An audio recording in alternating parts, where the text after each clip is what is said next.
Says the Hangout on Air is live again. Oh, I see myself. Do I see myself too? Uh-oh. Do I have to refresh my page? No, you're fine. Oh. I had clicked on myself by accident. So now it should automatically switch, and everything should be good there. This is Podnutz, the Computer Repair Podcast, episode number 106. We'll be starting here shortly. All right. Live again. Oh, sounds like it's working. It is working. That was quick. Do you guys have the 7-second delay in case I swear? No. No. Family friendly. No swearing. You can hit delete, edit. Yeah, Thanks for having this one's going to take a couple hours to actually get shot up onto the iTunes there. Yeah, they sell hardware equipment. It's like $500 for that button. So. Oh wow. What, the little buzzer button? Well, I don't know. No, I don't know. Somehow to create a delay. Isn't it supposed to do? Is this streamed live on YouTube also right now? Yep. Yeah, we are live. 100% live. Cool. Okay. Good thing we already went through makeup. Yes. Makeup. I need makeup. Okay. Anyways, I digress. Let's see. All right. If you guys are ready, we're gonna go ahead and get started. Places, everyone. Places. Oh, here we go.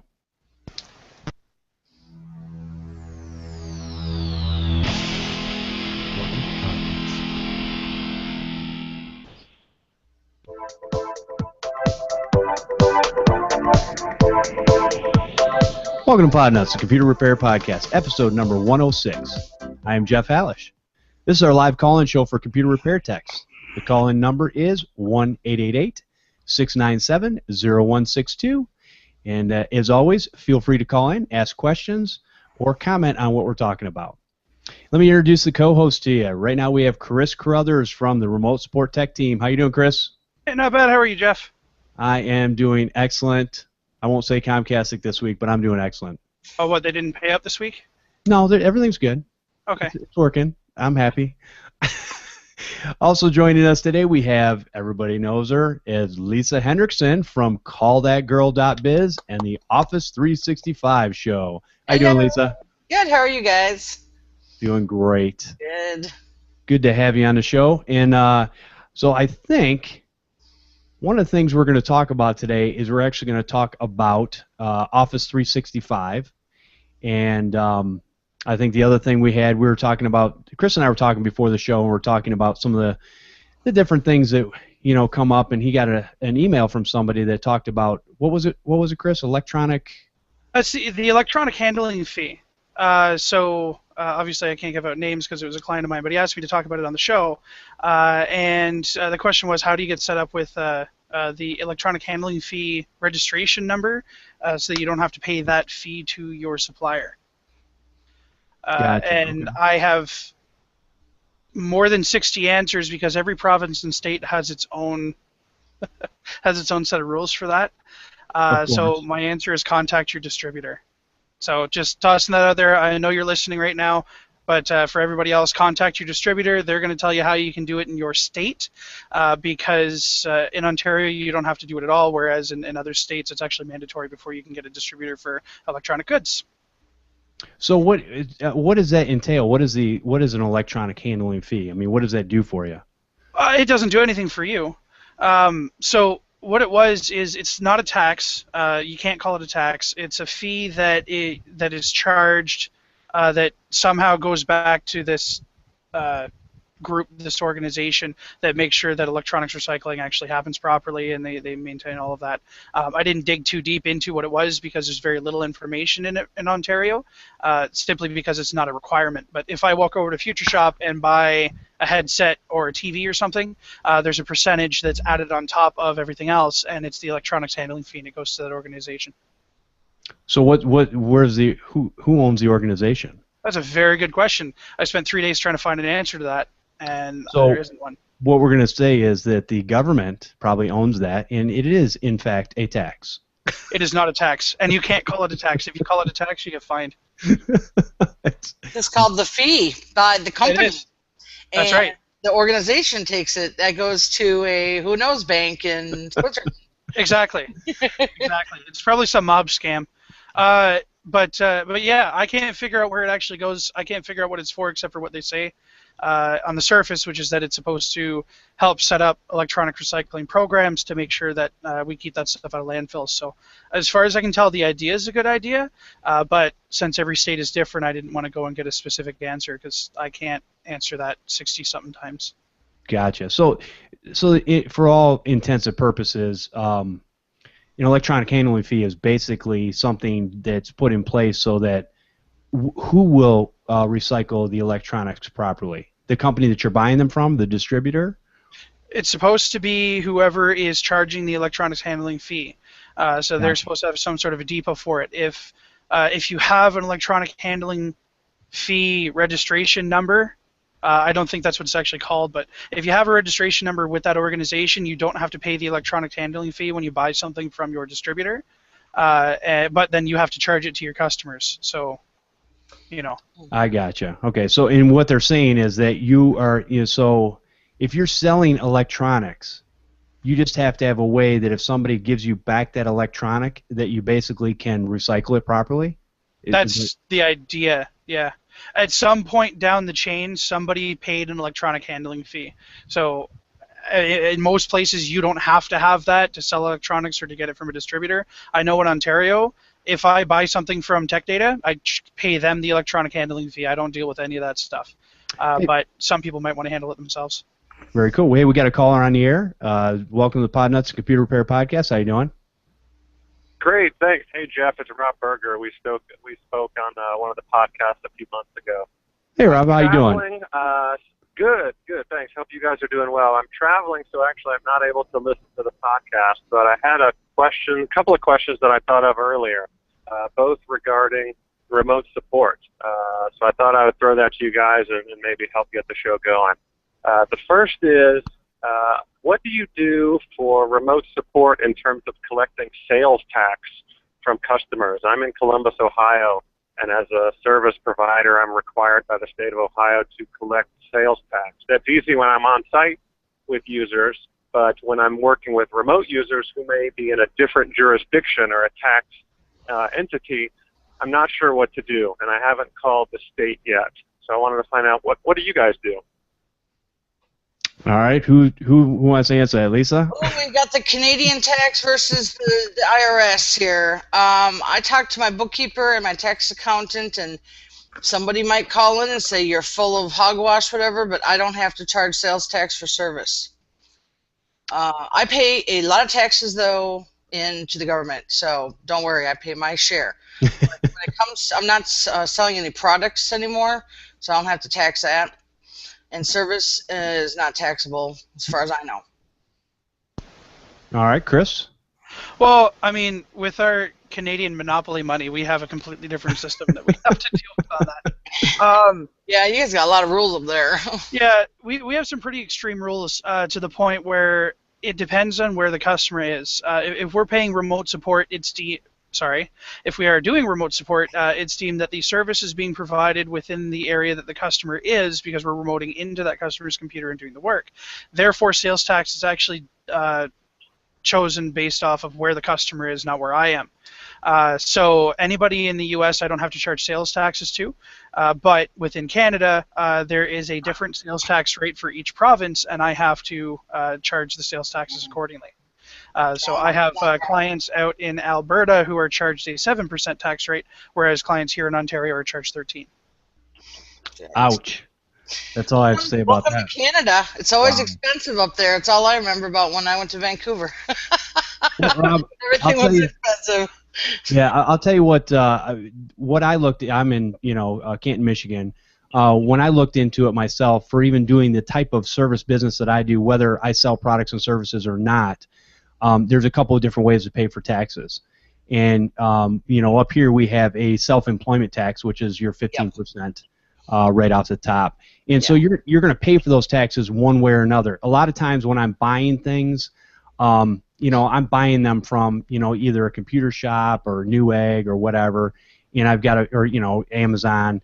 I know some of those companies don't actually charge tax, but some of them do. I get a lot of products around here, so I pay a sales tax right here for that product, and I just I mark it up and sell it to my customer for whatever. But as far as service is concerned, I don't think that there's anything. You're charging a fee. You're going to get charged on the end of that for whatever your state and federal taxes deem that you need to pay, which is generally a lot. But when I began the business, and I'm a sole proprietorship, I contacted the Ohio Department of Taxation, and describing myself as an on-site break-fix technician, the representative that I talked to said that I was a transient service provider, which sounds like I'm some sort of a adult entertainment or something like that. Yeah, electronic hustler there, Rob.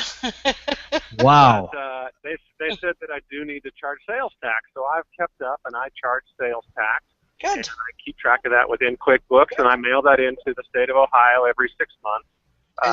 And when I purchase products, RAM or hard drives or other products from Micro Center or other places where I'm able to purchase it as tax exempt, I do so, and then when I resell that product to my customers, I charge them the sales tax, and that goes into that sales tax, pot that then I keep track of, and I send that into the state of Ohio.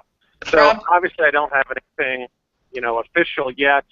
Gotcha. But I wanted to find out what you guys do, because obviously there's differences in different states and whatnot. But so, Rob, you did exactly what each. I should tell everybody that lives in different areas you should do is call your state, call your city, call your county, call the IRS, talk to your tax accountant. There's no rule that applies to everybody with taxes. So, when I went remote only, I talked to my people. They were like, here's what you do. And then basically I just hand the IRS a ton of money and pay my state taxes, and I don't have to charge taxes. I don't sell products. That's me. Well, you're hiding down in Florida, though, now, aren't you, Lisa? Not hiding. I would say sheltering myself. I'm actually not permanent. This is just it's called vacation living or something. I don't know. So there's no state tax at all. I should move here because I'd save a few grand a year, but I'm probably not going to live here forever.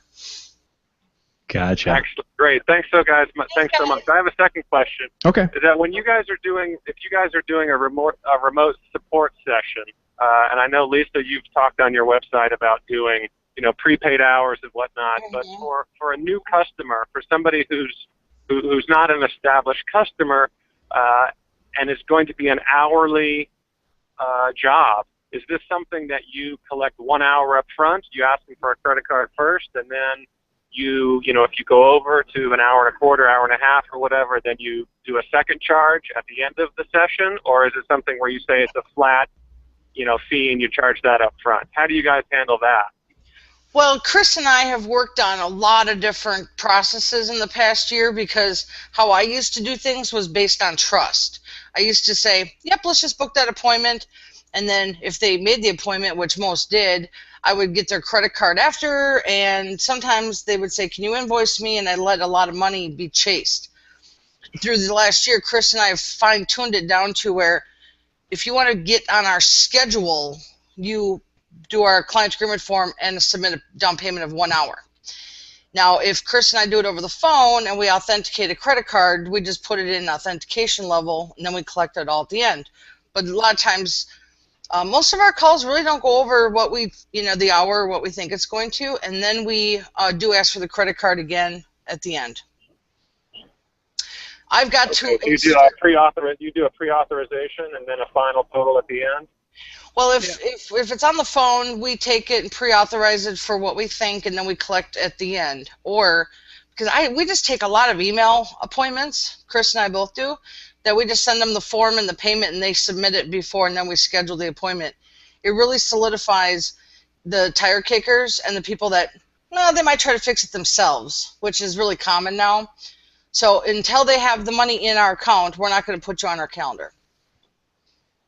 Okay. And money hasn't gone down this month's sales when we started enforcing this last month hardcore, Chris. I think we're still, we didn't lose much. We saved a lot of time because we didn't have appointments that were going on the books that people were going to forget about, or because Lisa, the other thing that you have on here, and you didn't mention this, is that on the agreement form, there's a section on there that says that if you don't reschedule with so much notice, you're going to get charged $40 even if we don't help you, because you're wasting our time, basically. And I did charge that one client last week $49 because he actually said, I'm going to have to skip the appointment tonight, go ahead and charge me. And I just put it on his prepay because he already bought a 4-hour ticket. I just said $49 off here because you have to stick to your guns. Otherwise, clients run your schedule, and if you are, if you've got a half a day of bookings, that a lot of our common excuses are, oh, I forgot, oh, I'm running late, oh, my dog's in the hospital. It's all, they all just make up lies sometimes. Sometimes they don't, but they want to get out of it. Not to say that, there aren't emergencies, and I mean, you've never been unfair about it. If somebody has an honest reason for it, we reschedule. But, I think that the thing that sparked this was that in one day I had 3 appointments in a row that all either forgot, canceled 20 minutes before the appointment was supposed to happen, or, oh, I already fixed the problem, I forgot to tell you. And after those 3 in a row, it's like, we don't have credit card numbers for any of these. All right, we really need to start hammering down on this. Yeah, it's horrible. And go ahead, Rob. I was just going to say, I'm starting to do a lot more remote support, but it's for established customers. So I've already built up that level of trust of them over the past few years, so I feel confident that I can provide them an invoice at the end, and they can provide me with a credit card, or even I just mail them an invoice sometimes because they're local to my town, and I've worked with them before. But if I open it up and start doing more new customers, then I don't have that level of trust with them yet. So I wanted to just kind of get you guys, and I'm glad, Lisa, you're on the show. I know that you do a lot of remote work, and I'm glad Chris is as well, because I definitely wanted to get your insight on it. Well, we've had to, back in the day, Rob, I was making a joke, I think, before the show started. I don't know if anybody heard it, but I was looking at my old newsletters, and I was actually announcing to my newsletter list that 37% of my work was done remotely. Now, that was in 2009, so go ahead 5 years. Back then, 37% was remote because I was making the clients be remote by changing the interview process. I didn't want to go to their houses. I was living in Minneapolis, where the suburbs, go out 20 towns thick. So to me, with how I like doing the work, it makes sense. So for you to start, let's say you start expanding territories, you're going to start getting clients that you don't know, because they might be referrals, they might be through other marketing you're doing, and that's where you put things in place to say, look, I'm a professional company, I'll book the appointment with you, here's my client agreement form, here's a way to pay me. And believe me, most of my clients I do through Google now, they pay me, they want my help. And what's the worst that can happen? They just call their credit card and cancel, I mean, they're not out anything. It's not even a trust thing anymore. People are just used to paying, I think, because the times we're in. So get used to that, Rob, is opening your window of, if you're going to start getting bigger with remote, you have to change a little bit. Well, and that's what I'm trying to do. I'm just a one-man shop, and I'm expanding more into the remote, and that's allowing me to do more work in the evenings. I work for a customer, for a client full-time during the day, and I do my own business on the side, but I'd like to be able to have those 7 p.m. appointments and be at home instead of out driving. Oh, please. Wouldn't you just love to do like 4 virus removals, get paid $500 after work? Pfft, nice. That'd be good. There you go. That's the goal, is to book a few virus removals at night. That's why Chris has his tech bench open at night, because, I mean, no offense to people who work remotely, but you're in your pajamas at night, watching some Jimmy Kimmel, working on a computer. It's life. If it makes you feel any better, I do wear real pants. Yeah, please don't stand up to prove that, okay?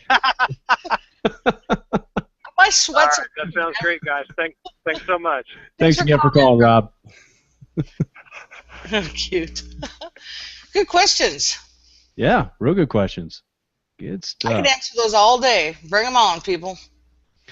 Well, no, and those are, we got 2 people that do solely their business is pretty much remote support. Yeah. You guys have, you work with some other people that are going to do your hardware stuff. I know, Chris, you still dabble a little bit in maybe building a computer now and then type of thing, but you're really kind of getting out of that type of business and moving it solely into, the remote support where you can sit, like Lisa said, in your pajamas behind the computer and, make money, which is a nice thing. Yeah. Yeah, and I just, I don't want my skills to rust over either. Like, you have to practice these things, otherwise, if you ever have to do it again, it's just gone, right? So yeah, I mean, I have people that I know that I'll do their computers for them, not for free, but I'll do it, and it just keeps me in practice, so that if I do get that question, hey, what do I do about this? What does this sound like? I can answer it. So yeah. Right. No, that's a good point. Yeah. And again, I've told everybody before, but my business is basically based on a lot of hardware. Either if it's not hardware that's broken, I don't know what it is anymore. And Lisa, maybe you can talk about this a little bit, but I literally, most of the time, and Chris, you can even attest to this with working with me, most of the time, the jobs that I get cannot be done remotely. And I'm talking about software. It's not even a hardware issue. It's a software issue. Give us one example then, Jeff, so maybe we can help you. If it's software, why do you have to go on site for it? Tell us. Well, I wasn't doing the job. Somebody else was, and they couldn't get it done. And I won't mention any names, but they were very skilled. What was the job? Just virus removals. And there were some nasty ones because a lot of times I do not get a computer until literally. I asked the person, I go, hey, how long has it been slow like this? Oh, 8 months. So let's break it down. Why was the internet working? Yes, the internet was working, but kept kicking the remote support software off. Okay, so that is a problem. Now, here's Chris and I's job, is pretend we're not the tag team, because we both have two different remote softwares, so if one of us gets in, we have a backup, which is why I like using two. But did you try other methods like safe mode with networking? No, again, it wasn't me. I wasn't doing the remote support. I'm just trying to help people. Yeah, somebody else was doing it for me. I'm not sure exactly what was done, but my point being is that a lot of times I will get a machine that is so broken, software-wise, that either the remote support software won't stay connected, the internet connection is wonky, so it becomes to the point where you actually have to get it's a hands-on thing. And that might be more to my area. I don't know anybody that gets, other than you guys, that get these easy remote support fixes. What? They're not easy. I know. I'm saying that in jest. But the point is, a lot of times, if I look at somebody's computer and they say my Internet Explorer stopped working, I literally can't get online. I can go back to that computer and I can find over 200 pieces of viruses and malware in that system that needed to be cleaned. And to me, that's just ridiculous because it's like, how did you operate this whole time? Here's what I'll concede to. So Internet Explorer won't open, that's fine. Let's open up Internet Options. Let's do a reset on the Internet Explorer browser, see if that fixes it. Yep. Okay, that didn't fix it. Let's do safe mode with networking. Okay, that didn't fix it. Let's do a system restore. You know what? If that doesn't fix it and I can't get onto it after that, you're right. I will more than likely say at this point it's not worth my time. No, it's not worth our time. You know what you've done? You've asked people to take a USB stick, go download software, and oh my God! Yeah, but I don't. All the time you do that. They don't have. Yeah, but they don't. Half of them don't have it, or they don't have a second computer. No, you're right. You know what, Lisa? You're right. I do go further than that. You're right. I do go further than that. I have them download a Hitman Kickstart onto a USB stick from a different computer and boot into it, and I walk them through the whole thing. And you're right. And I've spent 3 hours doing that, and 9 times out of 10 we get it. There are some cases where they have one computer, they don't have a USB stick, all of those things where at that point it's like, you know what? If I were there with a disc, I could fix it. But I'm not, and they don't have what I need for them to be able to help them. But the whole point is, though, Jeff, it's a mentality thing. Right. You're doing remote that Chris is not going to go to the person's house, neither will I. Sure. We're both at two other ends of the world right now. My techs on site rarely get called out for virus removals anymore. I mean, honestly, I have to say that it either breaks down to they need a new computer because the thing is 8 years old anyway, and it's killing the computer and it's probably not a virus in addition to it, or it needs to. I mean, I don't know, Chris. How often do we really send the techs out? There was only one that I am aware of, and it was a CryptoLocker infection where all of the system restore points were killed, and Hitman Pro off the USB stick didn't catch it. And we had to send a technician on site to fix something for that. It's just rare, but also Chris and I work together as a team on some jobs, just because of knowledge of different, stuff. Just to let you know that last week we had a client that we'd both been working on. We thought was, what was that? Do we think it was, Chris, a DNS issue, and it turned out to be malware bytes? Oh, God. Yeah. Oh, God. No, it has to be the router. No, it's not the router. Well, then it has to be a DNS problem. Let's try Google DNS. Nope, that didn't fix it either. Well, then it must be the web server. Nope, it's 3 different websites. And it kept hitting only her own domain websites. It was only her websites. And it was only one computer. She was furious. She was one of those multi-level marketing genius ladies that ran 4 companies and blah, blah, blah. And I seriously, Chris and I went back and forth. I remoted in, he remoted in, and he put on Firefox, and she was like, yeah, that worked. And then she's like, it came back. And I'm like, we don't know what to even do. We need to, I told her, we're going to go find someone that can remote in that is in our, colleague list that we trust. And all of a sudden, she emailed me and said, Malwarebytes just sent me a bad update, I think, or an update that won't work. And I was like, then just remove it. Just remove it because you already have our GFI plan. You don't really need it. There you go. Ta-da. There you go. So you guys are actually, because this is the first time I think I've ever heard that, is that you will actually have a customer, if they have a second computer and a USB stick, they'll go download something like Hitman Pro, install the Kickstart, and put it in their machine, reboot the machine, and that goes through its process and gets it to a point where you guys can go back in, remote in, and finish cleaning up the job. Sure. Okay. As long as the customer is willing to do it and they have the equipment to do it, absolutely. Because let's face it, and this is going to sound both selfish and unselfish. First, you want to help the customer. Right. Second, for my clients, right, they don't want that computer to come into the shop. They have enough stuff to do. That's why they hired us in the first place. Sure. And third, we don't get paid if we don't fix it, so we're going to do what we need to do to get it fixed, right? Gotcha. No, that's the selfish part, and I'm going to admit that that's the selfish part, but that's why it's third on the list, because the other 2 are more important. Gotcha. So now, percentage-wise, what would you say your percentage is of actually of having the customer actually do having to physically do something to that computer in order to get it into working, in that it actually works? That's a hard percentage to come up with, because a lot of my metrics are based off of all the tickets, not just, so I get a lot of how much does it cost to replace the screen on my iPhone call, and that gets thrown into the metrics too. I would say that the vast majority of virus removals and tune-ups and software repairs, all I need the customer to do is download the software, run it so that I can get in. But I don't want to guess at a percentage because I don't know. Jeff, what was the question you asked? I was trying to read the chat and I missed the tail end of your question. Oh, they're just being goofy in there in the chat room. I know, but I get distracted. I was like, what? I'm reading, and then I'm like, what'd you say? It almost distracted me. I had to stop looking. That's funny. No, the question was, as far as, okay, so let's just talk about virus removals and tune-ups. You get a virus removal and tune-up.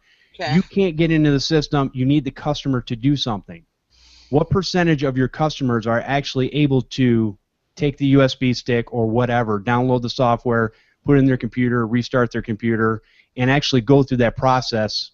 What percentage are actually able to do that versus the ones that go, I don't have another computer, I don't have a way to do that, I don't know what I'm doing, I don't want to mess with it? Yeah, that's a Chris question. But you know what? You didn't have an answer. I don't know. I don't do virus removals anymore. But you know what I'll tell you is how many people that I do my support for Outlook and Office 365 that I can't get remoted in. It happens on occasion. So I'll email Chris and say, yo, get me in the system and then log me in. Well, it turns out a lot of times they have a virus, so they have junk on their computer, and right. I have to, then I go, oh, guess what? We'll be doing the virus removal first, friend, because I ain't going to touch that unless that system's clean. Right. That's a good indicator that there's a problem. She's not exaggerating. The email starts with yo. Like, yo, yeah, we're gonna be doing that virus removal first, and I would say, go, yes. But the thing is that most of my clients don't buy. Well, we tried this before too. Is before I help someone with Outlook, let's see if they need a tune-up. Most people Sure. don't get tune-ups, and that didn't work. They always go, no, I just want to get done what you do. Well, and we've talked about this before on this show and probably some of the other shows that I do, but that in my opinion, if you're doing a virus removal, I don't think there's any such thing as a virus removal only. I think it is a virus removal and tune-up. I don't think they're. Yeah. I think they're one and the same. You Well, can't they do are one with without us. the other, really. Yeah, we worked out a good system. Chris and I have I don't do them anymore, but him and Brad, they follow a list, and here's what I love is at the end of them, I get a report, and it's in the notes. Yep. Right. No, just did tune-up and done, You're right, though. We did. I actually went off on a 5 or 6 minute tirade about that, and part of what I said was, I really wish my clients would listen to me when I tell them that because, just offering a virus removal without a tune-up is ridiculous. It doesn't fix anything, and all of a sudden I got a bunch of emails to change pricings to get rid of that. So people are listening, which is good, and those that aren't working with me, don't do a virus removal without a tune-up because all you're doing is, getting rid of the problem, but you're not getting rid of what it's causing. You're not getting rid of the symptom. And then also you're not selling GFI and making more money. Right. Well, yes. And then there's the plug. Plus, there's the managed service plans that you guys can offer. Set up your own, buy mine, whatever you want to do. But Chris, you should take a moment and tell everybody about the last call you took on Saturday with our client that didn't like your GFI and then ended up coming right back to oh God. That's a good one. So we had a client that bought they bought our managed service plan package. Lisa, for anybody that doesn't know, uses our managed service plan package. And one of the clients, they bought the service plan package in June or July. Last July. year, good deal too. And they got a great deal. It was on special at the time, and so they bought it and then decided, you know what? I don't really want them to have access to my computer, but they didn't cancel the service. They didn't do anything like that. What they did is they had their brother come over and reinstall Windows on the computer, and then they bought Norton. And then called me on Saturday and said, Chris, I don't know what to do. I have a virus. Which I was like, oh, no problem. I'll just remote into your computer. Oh, wait. I can't do that because you took off all our software. I had a very, very small part of me just wanted to charge her for the removal, but I made her promise never to do it again, and she's going to renew next year, and she's really excited about it. Customer for life now. Well, yeah, when she took it off the first time, I even said to her, now she's been my client for almost 7 years, and she goes, well, I'm worried about this firewall thing and blah, blah, blah. And I said, don't worry, it's okay. We're protecting you. And then later on, she did say she was worried that because we were in the computer. Yeah, she thought we were watching her files or something. And I'm like, what are you doing? I mean, just average stuff, right? Porn, downloading torrents, things like that, right? Well, a lot of people don't realize that, as technicians, most of us, I would, if not all, we could care less what people are doing on their machine. Oh, the people just want their machines to work for whatever they're using them for, and that's fine. Yep. We just need a way that we can basically monitor, anything bad that's going on as far as viruses, malware, hardware failing, different things like that, so that we can preemptively, attack that situation and be able to protect them. And that's really all that the remote, the software is doing. So, yes, is there unattended access? Yeah, I had a customer the other day. I helped him out. I remoted into his machine, and I fixed his problem. It was a real quick fix. It was something got messed up in his browser. No big deal. And not thinking about it, I just, left. Hey, I didn't charge him anything. I went along my merry way, and it was a few hours later I get this email saying he'd given me unattended access to his computer. Just, I didn't need the unattended access, but okay, whatever. And, so either people are going to trust you or they're not going to trust you, and that's really what it comes down to. You know what? I can't believe how many people. Well, okay, this is what's kind of weird is I've been working on this guy's computer since last Wednesday, trying to fix a 48 gig PST file broken, and that's pretty big. That's Yeah, just 48. that's not big. That's abusive. Well, the poor guy, it's not his problem. It's his IT department's problem because they weren't checking it and monitoring it. But anyway, so they said his files were gone forever, except he knew that there was a file there. So anyway, I've been trying to fix this. I've had access to his computer the whole weekend. Now that's trust, you know. Right. But the thing is one night I went in to go check the repair process, and I saw someone who expanded my chat window. And they were taking the mouse and reading line per line what I was saying, and it was really weird, like they were like spying on me. And then I saw them looking around stuff and moving the mouse, and I just typed furiously, "Please don't close windows. I'm fixing this stuff for him," because me and him have been texting. I've been giving him updates on the repair. I mean, this is a 2 to 3 day job to fix her PST file that big, and I'm still scared that I'm going to lose connection. He told me, I will immediately get to the office if you lose connection, because this is really important. 50 gigs of mail. Yes. That's 50 folders, 120-some thousand items. It's just insane. Why do people keep that much email? Can anybody answer that question for me out there? Seriously, why do people keep that much email? Well, you can ask Chris. I just showed him my deleted items from this year was at 50,000. I've had 50,000 emails this year that I've deleted. But you don't keep them. Well, yeah, I keep everything, but I don't keep them on my server. Okay, so again, I asked the question, why? Okay, so let's pretend me and you have a job I work on with you, and you like say, Lisa, here's my information on my computer for you. Well, after the job's over, I don't need it, so I delete it. So let's say in 6 months, that client calls back and says, now pretend this is not something needed for their notes or whatever, okay? Right. And they're like, yeah, do you remember that email? Oh yeah. I just go look up their name. It comes up in my search, and it's right there. I've kept every email since I started this business. In a PST file, I don't have them all open, but if I need them, I can go open them up, because my deleted items is actually like I'm not saying a hoarding. I'd need those one day. So it's my database. It can be a legality thing too, or even just something to say, no, this is what you said. And I mean, I'm going to take my position on that, where I have clients who they'll email me and say, hey, okay, I'm back from vacation. I don't want to cancel my service, but I want to move from the elite plan to the basic plan, right? Yeah. Okay, so now there's two scenarios. They either sent me that email, or they didn't send me that email. Now, if I keep every single emails and then someone turns around and says, hey, I asked you to downgrade this, I'm not a monster, but no, you didn't send me an email asking me to downgrade that. I just looked. And then, it was in my drafts. I'm sorry, I really forgot to send it to you. Can we make arrangements? Yep, no problem. We'll adjust that. But I know what emails I got and what emails I haven't.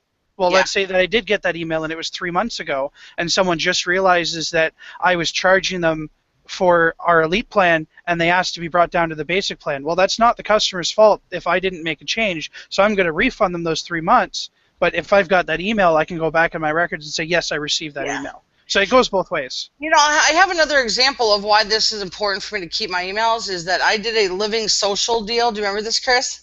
I did a Living Social deal, which is like Groupon, for $29, a little iPhone training class in my store when I had it open.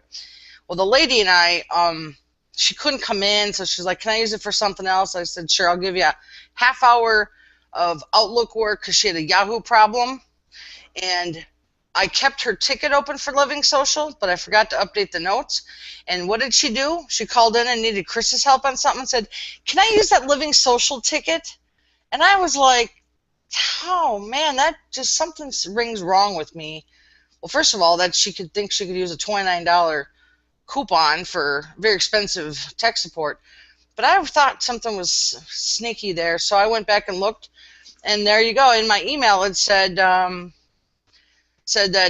this took care of our barter trade for the Living Social $29 deal. I forwarded it to her, and she goes, oh, my God, I totally forgot you helped me with that. So that was me missing it in my notes, but me having the email to back it up. No, that makes sense. For me, I keep, I have a folder system, and basically I drag and drop my emails, stuff that has to be remembered, or, receipts, interactions between myself and a customer, those types of things. But a lot of, there might be 4 or 5 interactions between one customer, and I only need to keep one email out of that. So it doesn't tend to, to build up fast. But 50 gigs, I don't care. I'm just going to say that has to be all kinds of spam and everything else in there. There's just no way. First of all, here's what it is, Jeff, is that Gmail, this is just for all the listeners. I've talked about this before on your show, I'm quite sure. When you have Gmail set up and you're watching it through Outlook, which it actually does on its own, Gmail on the browser web too, is it keeps a copy of your sent in a thing called Allmail, and Allmail keeps a copy of your inbound email as well. So you have your inbox, and then you have Allmail, which is everything. Right. So it's pretty much a duplicate. Even if you take it out of the inbox and put it in a folder or delete it, it's still an Allmail. That's the culprit of most Gmail problems, especially with IMAP and synchronizing, because it's so freaking overloaded with just junk everything. Then there's a folder called Important, which I've yet to figure out why Gmail deems one email important over another one. That goes in there, and that's just another copy. So 9 times out of 10, when people call me to fix their Gmail, I clean out their inbox of thousands of mail. I remove all of the all mail, and if they want it deleted, that's actually another job, because Gmail and Outlook, you have to delete it and then delete it again. It's a messy trash system. And then I clean up the important mail. So then I can finally get their IMAP down to a nice, clean, synchronizing level. That's an hour or two of my time just to clean up mail. It's $258. I must have mine set up right then, because I don't get the duplicate of emails. Oh, let me remote in and look. You can, because I've cleaned it. Well, I'm just saying I've cleaned it up before, and my understanding is there's nothing in my inbox per se, because I don't keep anything in there. It'll either be in all mail, or it'll be in a file folder where I've dragged and dropped it out of. Yeah, well, actually, my Gmail has nothing in it. Cause at one point I had 22,000 emails, and I cleaned them all out. Cleaned it out. Wow. His whistle. Yeah, 22,000. That's a lot. 22,000. I never check it, because I don't use Gmail. The only thing I use Gmail for is any of my YouTube and my, Hangout stuff. So. Gotcha. Yeah, but that's years of Gmail. Right. Right. Right now, I think I've got just nothing. My folder size is 593K. Wow. I know, it's gorgeous. Now that's just on your machine. So the rest of the stuff you're talking about is in the cloud, or? Well, that's my Gmail only. Okay. But you're not using Gmail, right? You're using Exchange. Well, I have to use Gmail for a few things, Jeff. One is I've always kept it as the place where it's for Hangouts, like this email address right now. Back in the old days, I got it because I think when you first start your business, you're supposed to get that business at Gmail. That was like in 2007. Okay. The only reason why I got it is to brand the @Gmail for myself. Gotcha. And I have my YouTube associated with it, which is nice for branding. It's CallThatGirl, but it's really part of the Gmail system. And then I think I did. I was on a bunch of like junk groups a long time ago. That's how I got all the mail. Gotcha. And ever since I cleaned it out, I don't get it anymore. We've got another caller just called in. Okay. Hey, welcome to Podnutz, the Computer Repair Podcast. How you doing? Hey, good. How you guys doing? This is Fred from the former Geeksters fame. Hey, Fred. How you doing? Freddie! I love the show, Jeff. You're doing a great job. Thank you, sir. Appreciate it. I figured since I had these Outlook gurus on here, I'd ask a quick question. I just installed a fresh copy of Outlook. Transferring my contacts from Gmail into my Exchange account, right? So I exported them in Gmail, and I imported them into Exchange, or into Outlook. Well, my autocomplete's not working, and I was wondering, is there a way to fix that, or do I have to type every email address in individually? The easiest way to do that, Fred, is just to open up that exported CSV file from Gmail. So you see all the emails like in a spreadsheet. Right. Okay. Then you just copy that whole column, like of just the email only, not their names. So if you've got 500 people, you're going to be grabbing all 500 at once. Okay. Right. Then you go to your Outlook new email. Then you make sure that the BCC option is on. Okay. Right. Then you paste what you just copied from Excel into that BCC line. And it's going to take a while to calculate all the emails. Then you hit Alt-K on your keyboard, and that authenticates the emails with Outlook. Okay. And then you're going to see them all be underlined. That means that it kind of took. And at this point, you can close the new email and don't save it because you're not going to send it, obviously. Then go open up a new email and start typing in some letters, and all those people that are in the A's are going to pop up, the B's are going to pop up, etc. That's the quick way that I fix a lot of problems when people buy Outlook 2013 and they upgrade and they're like, oh no, all my contact fill is gone or my autofills are gone. That's just the most simple way to do it is I export out their current contacts, grab a copy, put it in the BCC, Alt-K it, close it, done. There's other ways to do it if you upgrade from 2010 to 2013. There's a file that 2010 and beyond used to have called the NK2 file. I don't even know what that Right. really. I was doing some research, and that's all. So now, if I were to take this on forward, and let's say another install, could I copy that NK2 file? No, if you have Outlook 2010, yes, you can import that into Outlook 2010 or 2007. Outlook 2013 now has a file called Streaming Auto or Auto Complete Stream. I'm not sure. I don't even try to use that, to be honest with you. It's very confusing. I finally got it down to where if I lose it by doing a migration, I can usually cut and you have to make a copy of it, put it somewhere else in case you need it, then you rename it, and hopefully it works. It's not as nice as NK2. Right. Yeah, All right, well, I'll give that a shot. Appreciate it. okay, cool. Hopefully that helps. Thanks for calling, Fred. Yeah, hey, keep up the great work, and we'll talk to you guys later. All right, have a good one. Thanks. Bye. And there's a Although I lot said of people in the chat. Yeah, I kind of caught that, Chris. I was like, There's one guru in here. I'm an apprentice. I train you as he fails. Hey, it's the best way to get training, though. So, Lisa, Oh, yeah. so going back to that Fred's question, then, so the NK2 file, which is normally your autocomplete 2007, 2010. So, does 2013 doesn't use the same thing then? No, I'll actually go tell you what it's called because the thing is I get lucky and it just usually works. Okay. Well, can you my question, I guess, is can you save that file like you could the NK2 file? Yes. So you can here's what I always recommend to anybody working with Outlook in general is before you go and mess with anything in Outlook, make a copy of it and put it on the desktop in a folder called Outlook Backup.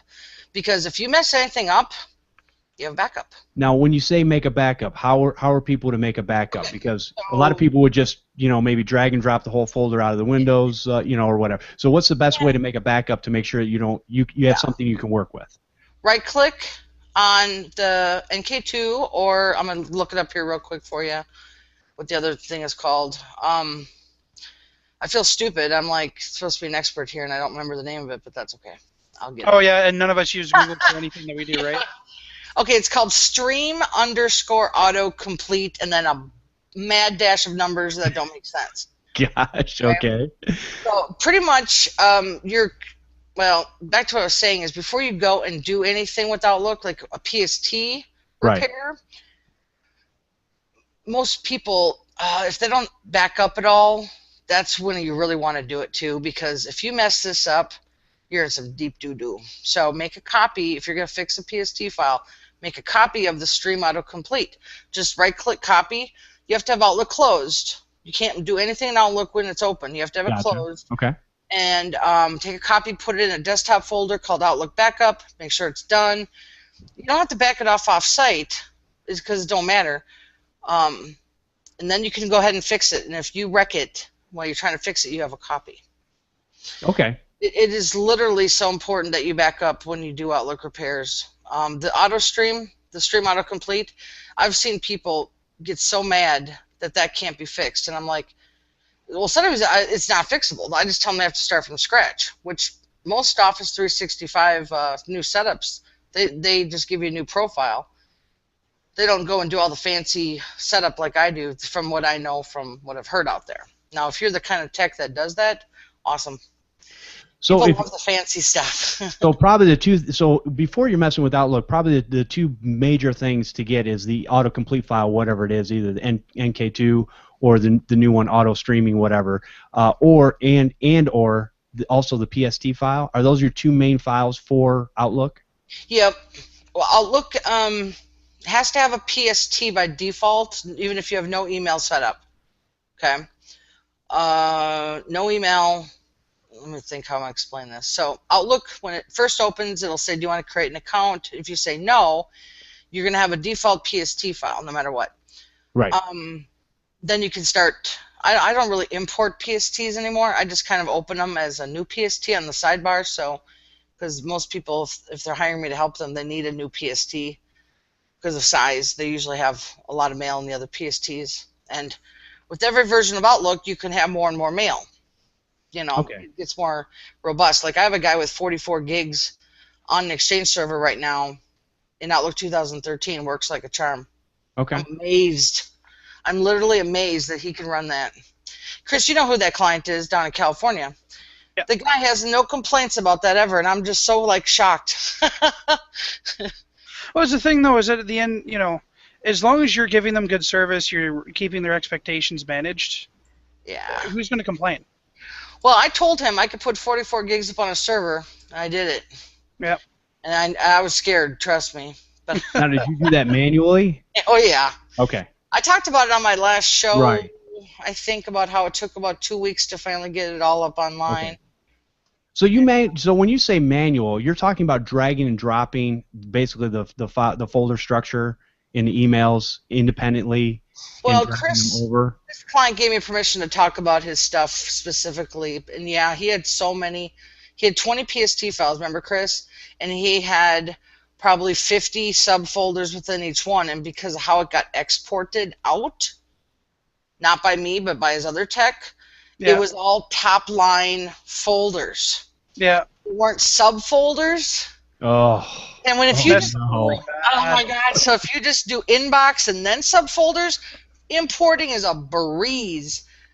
But this guy did all of them in the directory of the mailbox itself, and it took, I actually had my assistant one afternoon sit and just go move, find the new Exchange folder, copy, moved it. Oh Yeah. my gosh. That's Tedious. And there was probably hundreds of folders. So, and you know what? The guy wasn't happy until he saw success. He was Yep. so upset. Remember? Yeah. I was like, just wait out the system, man. You're the one that has 44 gigs of email. And what's the moral of the story here? Call Lisa first. If you called Lisa first, this would have been done. there Well, you I go. think what happened is that his problems all started when he didn't know how to create a good directory system, and that just comes down to people just doing what they want. You know, that's how I just end up saying, "Oh, that was bad. Now, That was really bad. You did that." now, Fred's also asking another question in the chat room. Okay. Is it an OST file in Outlook 2013 versus a PST, and what's the difference between the two of what you've seen so far? Okay, so an OST file in Outlook is created if you set up an IMAP email or an Exchange email.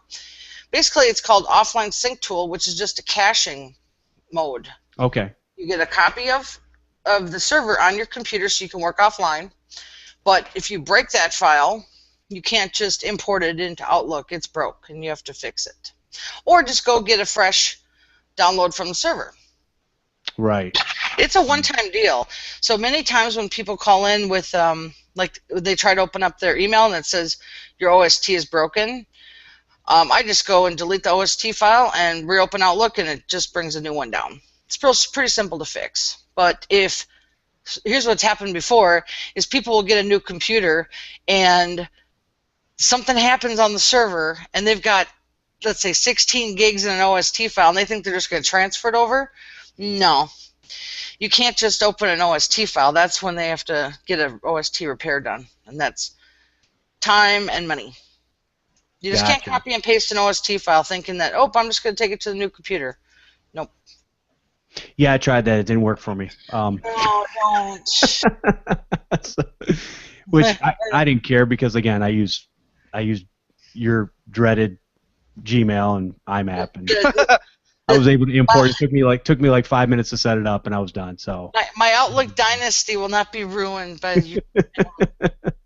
No, you know what? If one day I probably will go that way. It's just that, I've told people before, with an Android phone, I like what it does. It basically reads my emails and tells me when I have appointments and this and that, and it just tells me flawlessly. So for me, that's what works. Now, if I had a Windows phone that would do the same exact thing, I would go that route. But I don't live in front of my computer all day, so my mobile phone is my computer on for the most part of the day.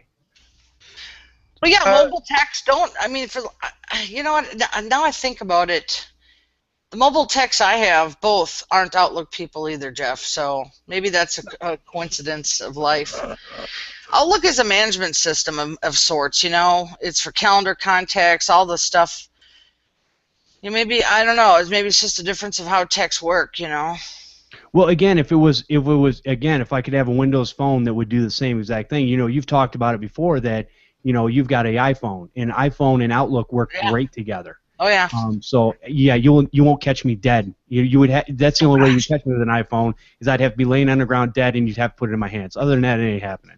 But that's just me. Yeah, I told you though that a lot of my clients, they're iPhone Outlook. Yeah. And most people are, and that's because it works. It works for what they do, and that's what they're used to. So see, I haven't had any problems using the Android mail system through the having that work with my Outlook. No, it works fine on Android, Chris. The only thing that sucks though is that not being able to put images in the signature. Oh, that don't work on my phone. Well, it don't work on my iPhone either. And I guess that doesn't work. That doesn't work on my phone either. You also can't put images up on OWA either. Oh. Ta-da! I found that out. I didn't know that, but I don't use OWA, so. We should probably. Outlook Web Access is what we're talking about? Yeah. Okay. I'm sorry. We should probably not use acronyms. We'll confuse Jeff. Freddie wants to know if there is both an OST and a PST file. Okay, so a PST file, as I said, is created by default with Outlook when you open it up the first time. So let's go into a scenario here. Let's say you have a GoDaddy email account or whatever. Pop. Fat Cow Pop, yeah. Whatever. A lot of people have GoDaddy. That's why I just say that. And it's just a regular pop account that you can set up your email and you put in the right settings and it just works, right? So your email is actually being downloaded to a PST file. You have the option of keeping a copy on the server or not. There could be a whole nother show on PST files, you guys. Just insane crap I've seen with what they do there. Is my sound still up? Yeah, we got you. So anyway, a PST file, like I said, has to be on by default with Outlook. But secondly, it's also as a, inbound mail holding tank as well. You can have folders and everything else. And a lot of people also use that default PST as their calendar, contacts, notes, and reminders too. The problems people start having is they start making new PSTs and adding new email accounts and having mail delivered to different PST files and having a big mess and overloading one, not overloading the other. They use auto archive. They don't know how that works. PSTs are a whole nother show. OST, like I said earlier, Freddie, is only created with IMAP or an Exchange server as an offline sync tool.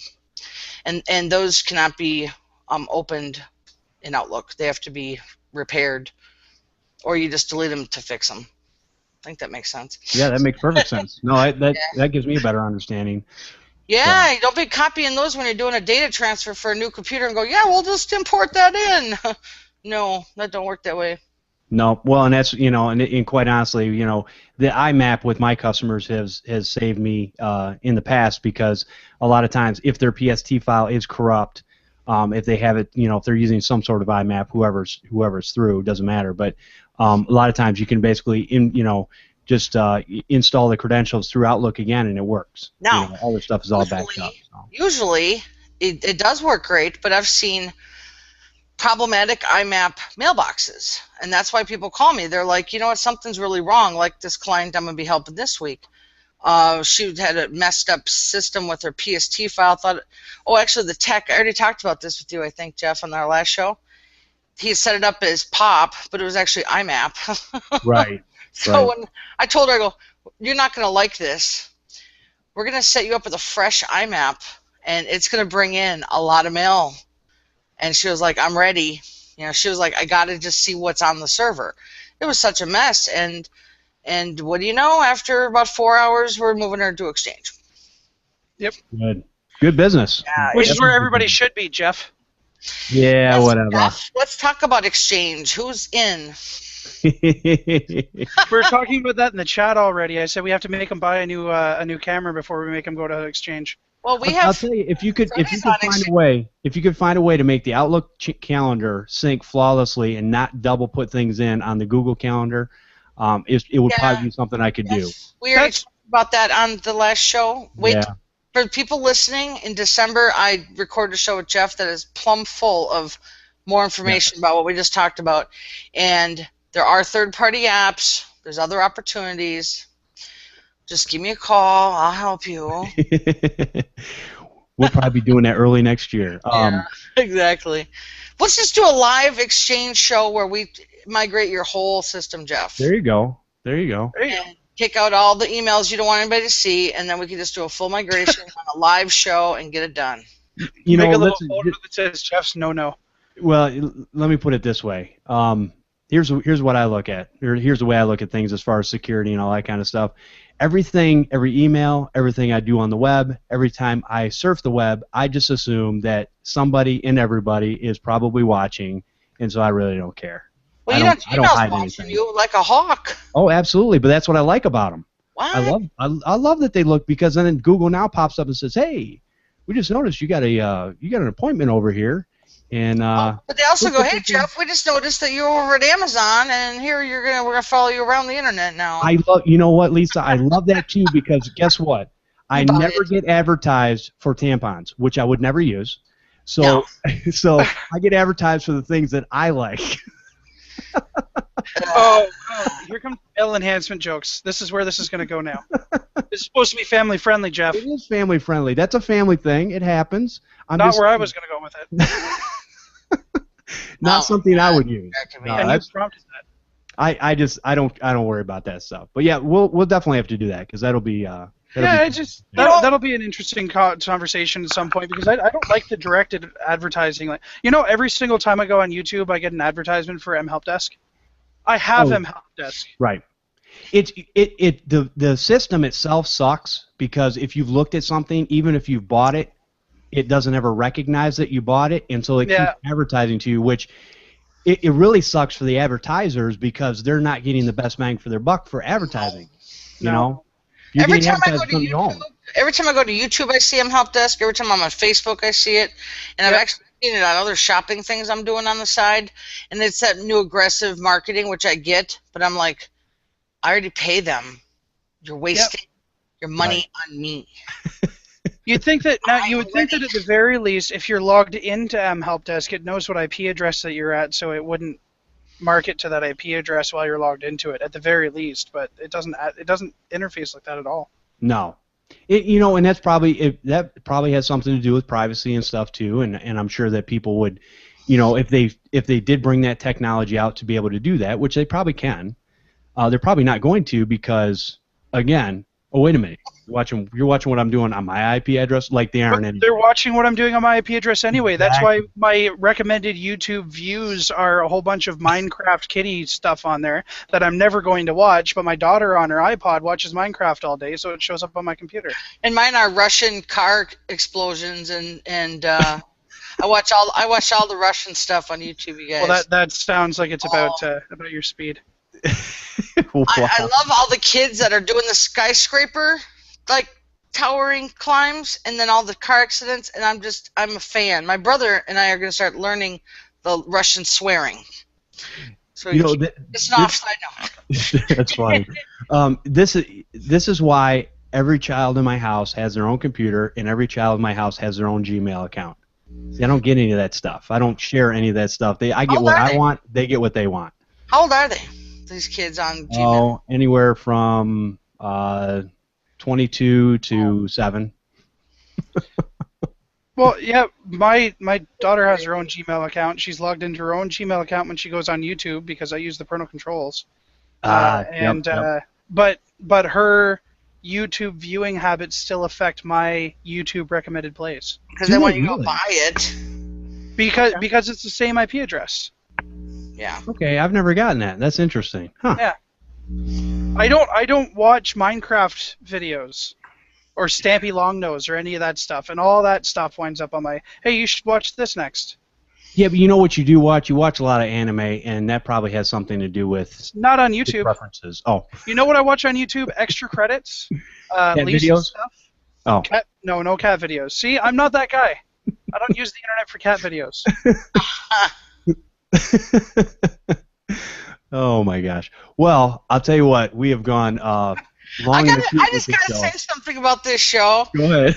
Mitch is in the chat, and he's one of my buddies, and he's like, what's that audio problem? And so Mitch, I hear a humming noise. It's just like, I love it. He's my new producer of my Office 365, by the way.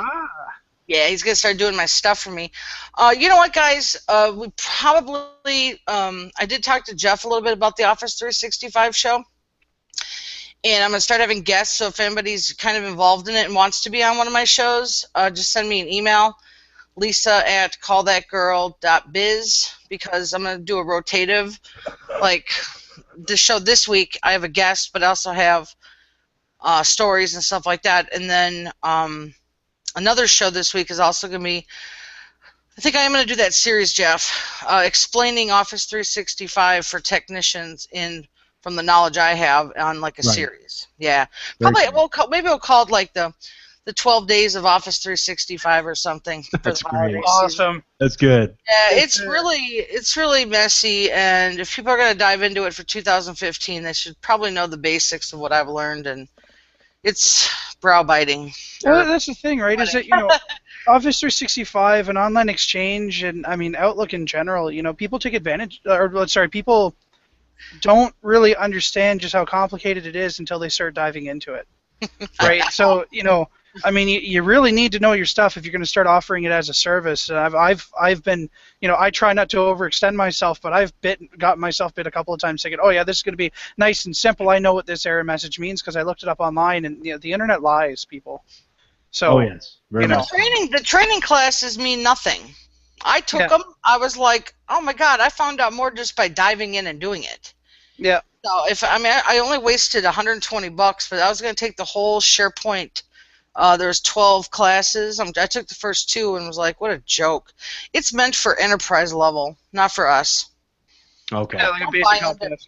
Don't buy into their marketing. You're better off just like when I go into these shows, and if you're interested, just follow along and you'll get it.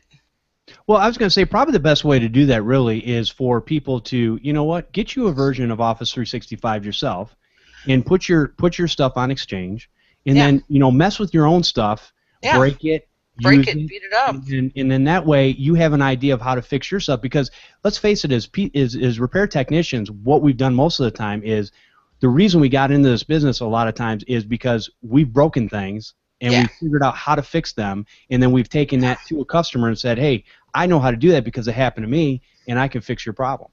Yeah. For well, sure. There's a few components that I really have to express to everybody listening, is that if Outlook is not in your toolkit of things that you fix, or whatever I mean by that, you need to know Outlook basics to be able to even engage in this, because it's such a critical piece of it. It really is. I mean, I've used Outlook since Windows XP version called. Oh, Outlook 2000? It might have been Office. Yeah, it might have been Office 2 or Outlook 2000. Yeah, actually, it was Office XP, I think. And I think I had both those. I think I had both those versions. And then but the corporate world used Outlook 97. Okay. Yeah. It was my favorite. Oh, I love that one. And then what did it go after that? Outlook 2003 was the next 3, big yep. one. And then 7, and then 10, and then 13. Yeah, but I mean, you just could not replace Office 97. Oh, I was sad when they went to orange over brown. Just as sad as I was that they put blue instead of orange for 13, they could have at least made it orange again. There's too much blue. It's all about the Word, colors. blue. SharePoint is Color. blue. Outlook is blue, and so is Word. It doesn't make any color. sense. Of course you What's wrong like with blue, Chris. That's what your logo's in. Oh, wait a minute. I like blue, too. Yeah, don't start talking to me. Oh, wait a minute. Wait a minute. I like blue and orange. Look at my logo. What do you like? Blue and orange. Yes, you do. Pick a side, Jeff. You Pick a can't have both. That's Oh. right. Well, anyways, I think we've covered a lot of information on this, and Lisa, really enjoyed having you on the show and having you share, again, great information. Lisa's got a show on Podnutz Daily we did, which will come out at the end of December, so that'll be a few weeks away. We had a great time just talking on there. And I'll tell you what, appreciate you guys coming out, and let's go ahead and... I got one more thing, Jeff. Oh, go ahead. Hey, So if you guys want go ahead. to listen to my new show, it's the old remote support show. It's at podnutz.com/CTG. It's now the Call That Girl's Office 365 show, and you can also, that's the audio, and you can also check it out on YouTube, which is a more produced show at YouTube/CallThatGirl. And if any techs are out there listening, I've been getting a few techs here calling me saying, hey, I need your help with Outlook. I don't know how to fix this. I do offer a commission, or I can give you a tech referral price if you want me just to remote in behind the client's back, which is Very common too, because, just fix it, right? Yeah, just watch out for new shows coming up. Hopefully 2015 will be a big year for everybody here. Office 365 is our gold mine, people. Let's do it. and did you put your email address in there? What's the best way for people to contact you if they do have a direct question for you? Just info or Lisa at CallThatGirl.biz. Okay. Yeah. Very cool. And we'll have all your links to your website and the Office 365 show. Yeah. We'll put all that in there. And Chris, go ahead and pimp yourself. Pimp it. Well, if there's anything that I'm good at. Chris Carruthers, I own Remote Support Tech Team. You can email us, info@rstechteam.com. You can get us on Technibble at carcomp, that's CARRCOMP, or you can visit our website, www.rstechteam.com. Very cool. Well, thank you guys again. And if you guys want to find me, you can find me over on the Google Plus at Jeffery Halash or Twitter at TechNutPC. And you can leave a voicemail on this show, 1-888-697-0162. And also you can call in live on the show, which you guys heard today. We had a couple callers, which was cool. We'll take the voicemails and we'll definitely play them on the show and answer those questions too. And if you guys are a computer repair tech and you would like to be a guest on Podnutz Daily, we're always looking for guests. Email me at podnutzdaily@podnutz.com. If you guys would like to feature your product or service on this show, email me at podnutz@podnutz.com. If you guys could do us a favor, leave us a rating and review over on iTunes, just so we can have some people look at, get more traction with this show so that we can help other computer repair techs out there. You guys can also help support Podnutz Network. The next time you're shopping on Amazon, go to podnutz.com/Amazon. And I want to thank everyone for listening and subscribing to the show. We'll see you next time on Podnutz, the Computer Repair Podcast. See ya. Chris, that 48 gig just repaired. Well, that was perfect. I'm going to leave that in the show. It did. I'm just so excited to see if it's going to open or not. I'm like, oh my God, I'm just excited. It's like when awesome. the mechanic finishes, or you guys building a computer and then see if it boots up. This is my happy time right now. But you said you've been working on it all week, right? Yeah. This has been a 3-day repair just to fix this one. But I'm going to go try and open it. You guys got to stay on. It's like the... Okay, let's do it. Do you want to see it? Should I screen share it? Sure, go ahead. Yeah, we're still live, so as far If as... you screen share it, it's going to go up. Just saying. Oh, I better not. Okay, yeah, we're still online. You can You can show up Well, afterwards. that's If you don't okay. want to. It's exciting. It's like the big moment here. Let's go see. Oh my God! It went from 48 gigs to 50. Wow. Oh my God! But it's opening, and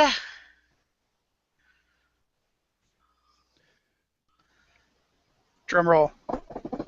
I can't tell what we're dealing with Uh-oh. here. Hey, Uh-oh. Fred, just to answer your question, yeah, I record everyone on. I actually record myself on one channel, and everyone else is on the other channel. Because Okay. my mixer is only a stereo mixer, so you only have two channels. I'd have to spend in the area of over $1,000 to actually have a mixer where I could actually record everyone separately. Okay, that's And okay. plus I bet, separate- you know, I bet you we could find you a good. We'll figure something out. There are ways to do it. It just costs more money. That's all. Oh, I am excited. Okay, so Jeff, you know that this is my backup headset, right? Yes. Did you get your other one? Why are you still using your backup headset? Wait. Why are you using that old headset? That's what I want to know. The replacement part that I need is leaving Louisville, Kentucky right now. Oh.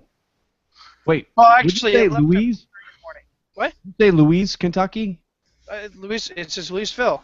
Louisville, Kentucky. That's United Louisville. That's Louisville. That's Is not that how you Louis- pronounce that? Yes, it's not Oh, you Louisville. American What do you cities. think? What do you call Louisville? He said I said Louisville. Louisville. It's not French for crying out loud. You know what? Canadian. Yeah, it actually is. It It actually is French. I'm sorry. Louisville. Whatever. It left at 4:30 this morning, so it's on its way. Nice. Now that's just the dongle that you plug in? Yeah. Okay. It So your left- headset still works? It started in Memphis. Tennessee. Yeah. You said that right. Well, it's hard not to. It's a PH. How else do you say PH? What is there? A what? Oh. Go fund me. Yeah, Podnutz. What is that? Hey, Freddie, the reason is why Freddie asked why don't I have everyone record the self thing, open ender I think Mitch calls it. The reason I don't do that is because it puts a lot of onus on every guest that I have on the show, and the whole purpose of doing this show is to just have people come on and share and make it as easy as possible. If I started getting into that, there's just a lot of issues you run into. And that, to me, would almost like be doing, IT help desk support, which I hate doing, so it's not going to happen. Wait, hold on. You don't like doing tech support? Man. IT Right. help desk support. I don't like walking people through things. Yeah. So. For a second there, though, I thought John actually set up a GoFundMe. I was like, he didn't actually just do that, did he? No, he's just messing with it. All right, you guys, I'm going to give you an update on this PST. I don't know. You don't know if it's done? There's 30 gigs. It's he said he had a lot of folders, but see, I don't see all the folders. But what I do see is some other folders I didn't see before. Maybe those are all the folders he's talking about. But let's put it this way: I clicked the all mail button, still spinning. There's a lot of mail in there if it does that. If you click on a folder and it's sitting there loading, it's a lot of mail. Let's just put it that way. So once you move that stuff over and it's all repaired, is there like a caching that it has to kind of build on or build itself up in order to get to that point where you can see it, or? Well, I repaired it, so Okay. now it's trying to just open up for the first time. It'll take a while. In fact, I could probably go out and have a cigarette and come back and it'll still be loading. Yeah. But once you get past that, then you're good, right? Well, I don't know what the client, see, when they hired me to do this work, I don't know what they actually were doing. They just want me to fix it. So it's like a doctor going to have surgery saying, hey, take this out, but you know nothing about their inside. I just had to wing it. Right. I'm before I text him any happiness, I'm going to have to open up every folder, let it load. And there's 30,000 or 30 gigs of data here. So this is one of the bigger ones I've done. It's like my glory moment. Right. I gotta see if I can fix this now. That's huge. Again, in my opinion, eyes are that's a watering. huge Look at this. They're like watering from excitement. You know, the things that excite us techs is just something else. I'll tell you what. Yeah, I know. I don't know if other people feel this, but I get so giddy when I fix something. Oh, hey, I'm not gonna lie. There are times when I can't figure something out and I fix it, and I do a little happy dance right in my office. You know what? I'm not gonna lie. The very first time I turned a computer on that I built and it didn't make any noise, that brought a little tear to my eye. Like, this is beautiful. Listen how quiet those fans are. Oh. Ugh. Wow, That's cute. that's funny. We all need better, like, we need lives outside of this business, I think.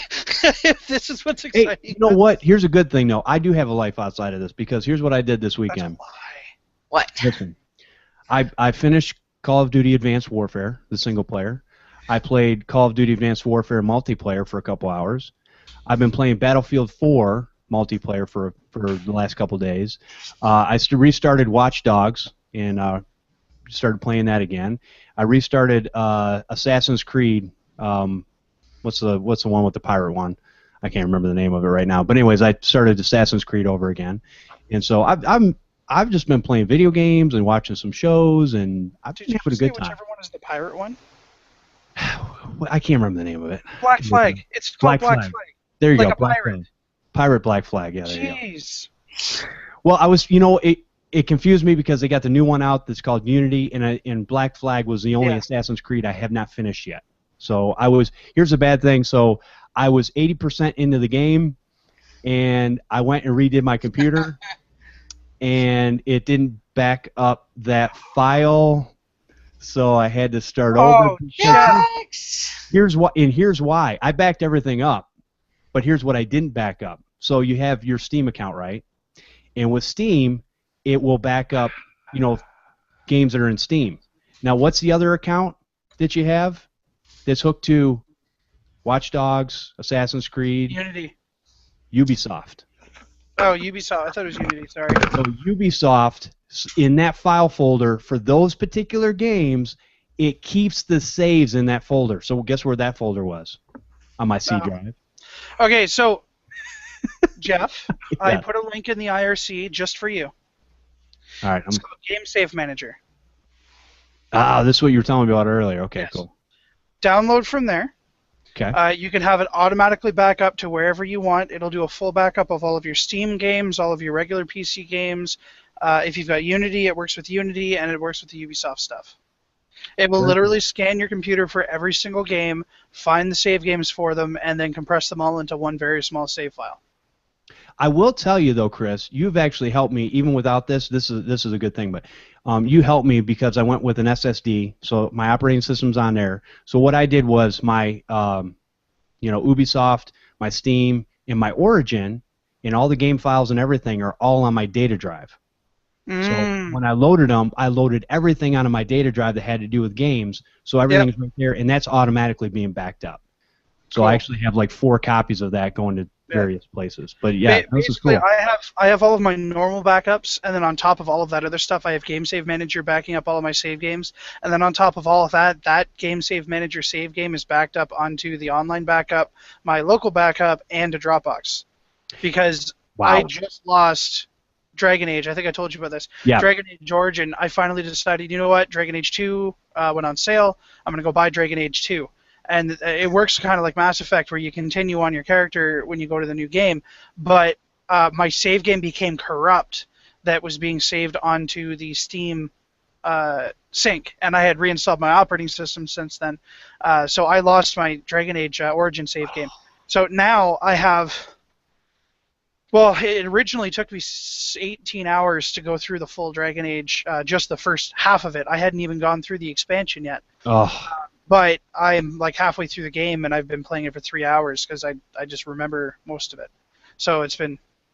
Now, what I can't understand, so Assassin's Creed Black Flag didn't save in the cloud. Now, Ubisoft and Origin and Steam do some cloud save games. But here's the thing, Watch Dogs did. I had a cloud backup, and so when they're all supposed to. All Right. of these games are supposed to. It just doesn't always work right. So rather than relying on somebody else to back up my saves for me, I use that software. No, this is a great idea. Game Save Manager. Yeah, and it has an internal sync with like it has basically an add-on. So when you go through and you're telling it where to save it, the way I have it set up is I have it saving to Dropbox, which then syncs with my Dropbox folder, right? So it goes to my desktop and my laptop, and then I back up that folder onto my online. So it's well done the way they did it. Very cool. No, I'm gonna definitely check this out. Yeah. Game Save Manager. Very cool. All right. Yep. So how many hours does it take you to complete Dragon Age, do you think? Well, like it took me 16 to finish it the first time, but I don't think it's going to take me nearly as long this time because I remember where a lot of the stuff is. Now, I'm actually do you do all the finding side missions? Oh yeah. Okay. I'm actually finding things this time around that I didn't find the first time, which is amazing. And now I have the full Dragonplate armor, which I sent you that screenshot. It looks that was nice. cool. I like it. The bloody dragon. Oh man, it's nice armor and you glow red. Oh, okay, we have to stop talking about video games. Okay, we're not talking about video games anymore. Yeah, back to work talk. No fun. Yeah. Okay. Sorry, Lisa. Okay. So, anyways, just going back and looking through the chat. Someone's now picked up a new word called gigginess. He meant to say giddiness. But I like gigginess. Yeah, gigginess. Let's get giggy with it. Let's get giggy. Oh goodness, this guy's got 30,000 emails. Ooh. So how many gigs is that? 30,000 emails. Is that the 50 gigs? That's just one folder. But he's going to be happy. His mail's there, so I just feel successful. Here's what this is just, you know what? This goes with America. This is a hoarding problem, and I'm going to say that most people will never look at any of those emails. I'm just saying. Oh, I do, but when I need them.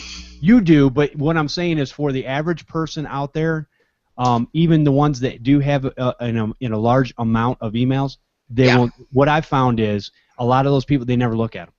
They're just there. One day I'm gonna need them. Oh, okay. One day you're gonna need all that stuff you put in your house too, but you just keep piling it up and you never get rid of anything. Okay, whatever. No, it's fine because there's a pathway that I can use to walk to my bedroom. Oh my gosh, no, that's funny. I've watched the Hoarder show. Yes. Oh, I had to stop watching it. I'd love to do a Hoarder's email show. Yes. Buried alive. Wouldn't that be great? Buried alive.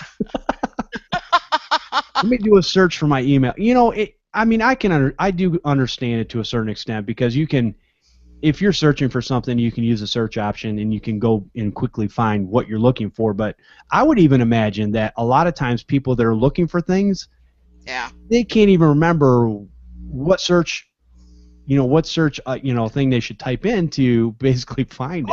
You know what I usually search for is I go pump in someone's email. So it'll show me if I search their email, then it brings up everything under that domain and everything else, and I see the whole on a blue moon I might have to go look for one company's domain because of the email threads with the people. When you do remote support, a lot of communication over email. Ask Chris. We do a lot every day. Yep. And we just have to, it's a threading system. We just got to use it for a database because you can't put everything in a ticket. Not everything is ticketable, but, That said, we can't. Through my ticketing system, I actually use the email option through there, so everything actually does go into my ticket. So all the back and forth between me and my customers are all there. So I can go back and refer to that at any time. It's a lot different when you're doing white label too, because we can't monitor everybody's email for them. Sure. You know what I mean? So it's just Could you really monitor anybody's email even if you weren't white label though? I mean, could you really monitor their email other than yes, it's working? But if somebody loses something or they can't find it, I meant the support email, but okay, I got you. But you could, you could, you could monitor someone's Exchange, I guess, but you'd have to have access to the Exchange server. But you have access to mine. So what I meant. Kind of. Well, yeah, but you're the only one though. You're special. I know. Right? Well, we don't offer a service where we watch someone's support email. No. Poor Getting me all Chris. flustered on air here. Everybody's listening. It's like, oh man, I could get Remote Support Tech Team to watch my emails. No. There you go. Yeah, No. you're talking about incoming emails so you can answer them and yeah, okay. It's too much. It's too much because then what'll wind up happening is we'll wind up with like 50 email addresses that we're trying to keep track of, and you're gonna wind up replying with the wrong email or replying, and it's just it's too much to manage. And we have. There's been that scary forward each other something and the client's attached and oops. Yeah. See that. And now to make everything worse, if we're white label and then we wind up replying to the wrong person with the wrong email using the wrong company name, now suddenly it's like, what's all this? And the whole thing unravels. And the last thing we want to do is to expose our clients as being someone that's hired a white label company, because there's nothing wrong with it, but it's that stigma, right? Sure. Yeah. Well, I have 7 email addresses that I have to monitor, and that's daunting enough as it is, and I end up going through, because I have to send from a certain email address to certain people depending on who I'm talking to. Yeah. Right. Now imagine if that were like 30. Oh, I'd give up at that point. Exactly, and that's why we don't do it. Oh my gosh. I think the only way that I would change that is if mHelpDesk came out with allowing you to have multiple incoming emails that automatically generate tickets, so that we could have our clients' customers email like support@whateverdomain.com and have it come in, create its own ticket, do all of that, and then we can reply, because you can reply emails within the ticketing system, but mHelpDesk just doesn't have that for multiple email addresses. It only has the one. Gotcha. Okay, no, that makes sense.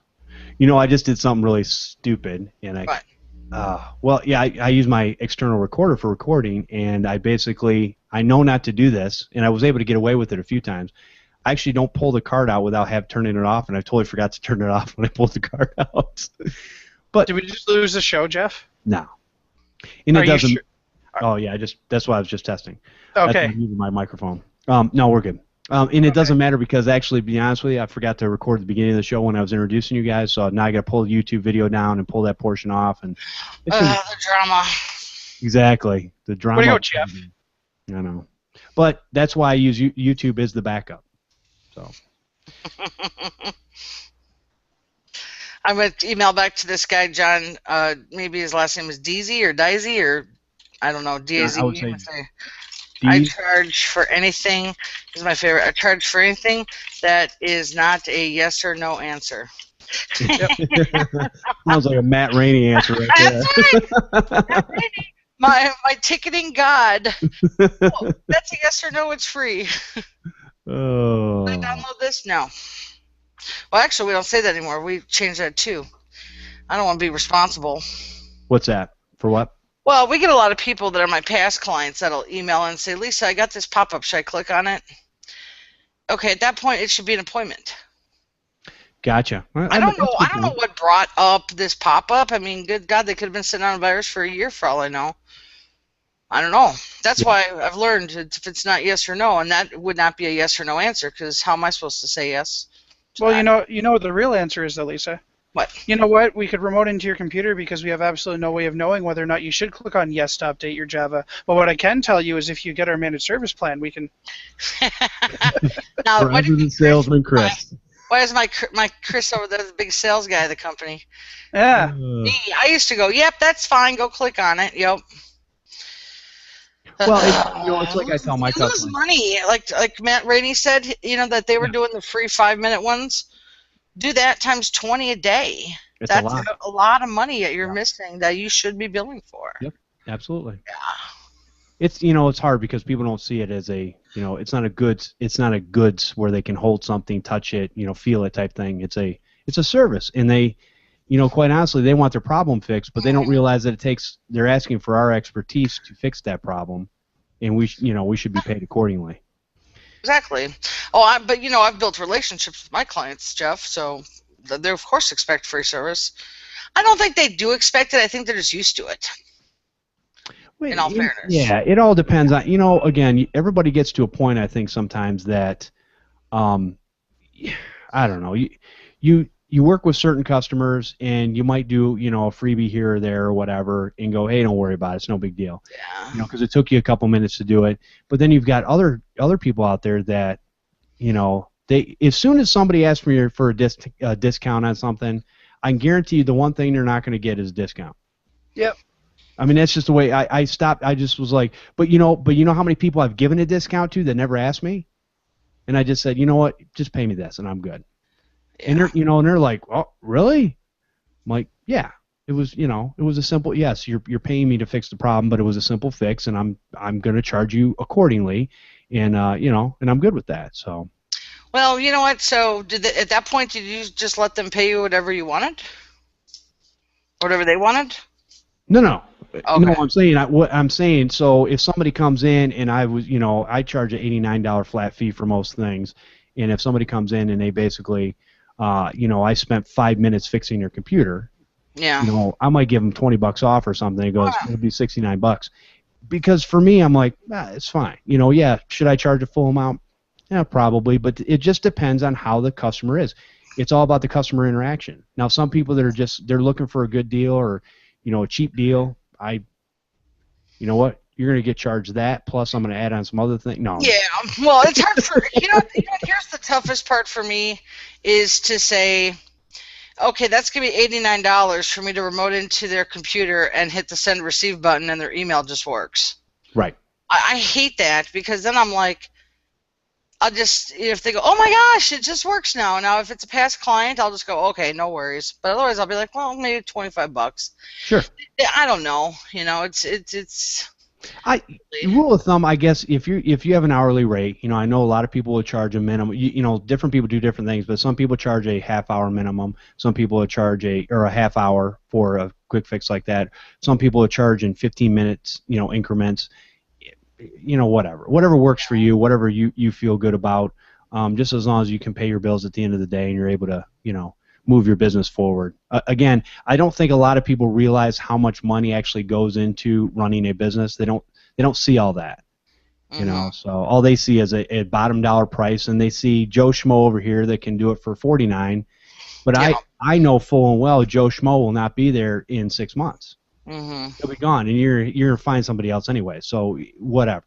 These guys can keep coming up, and then the first time somebody brings a computer to you, you know, one of these $49 people, and they wipe and reload it, and all their pictures are gone, then they're gonna go.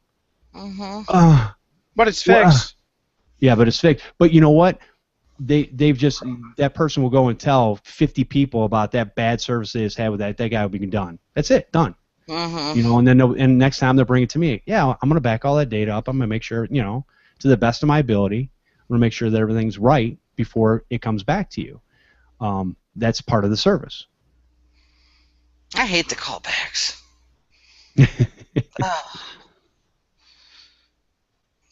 I like it to be over. This guy's wheel is still spinning on one folder. That's got a lot of mail. Oh yeah, I'm gonna go have dinner and come back, and if it's still spinning, I gotta close it. Hey, if Lisa. I close it, what? Hey, did you try shutting it down and restarting it again? Yeah, not in the middle of a 50 gig PST repair. Not today, friends. This is like my delicate little child. This PST I've been working on, because when I hit the, guess how bad it is. It doesn't even get to the loading area. It's just spinning. Now, normally with Outlook, when it's spinning, that could be the blue circle of death. Okay. Or it could mean it's just trying to load a lot of mail, and I'm going to go with loading a lot of mail. There you go. We're going to stay positive on that note, and that's what we're going to go with. Yeah, I'll give an update on my next show how this ends up. Very cool. Awesome. This scary. Wow. I know. Well, guys, I'm gonna go ahead and stop the live broadcast, and we Check you later. Hope you guys enjoyed the show, and come back next week, Sunday, 4 p.m. Eastern. Every week. We'll see you next week. See you guys. Bye.